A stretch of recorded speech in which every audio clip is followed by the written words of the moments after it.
Positibo sa droga. Ito ang naging kumpirmasyon ng Department of Transportation o DOTR sa ginawang drug testing sa driver ng PUV o bus na sangkot sa naging malagim na aksidente sa SCTEX noong Mayo 1. Ang karagdagang detalye sa report ni AJ Estares.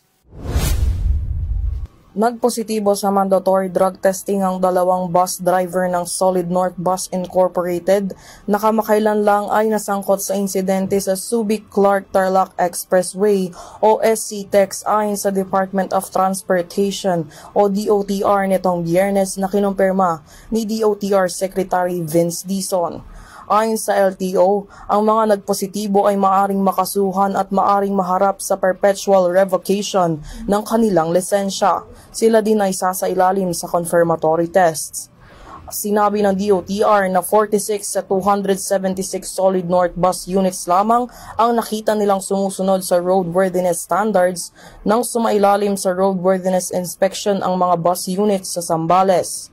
Sa ngayon, ang mga natitirang bus units ay patuloy na ine-inspeksyon ng DOTR. Para sa EuroTV News, AJ Estares, sumasaludo sa bawat Pilipino.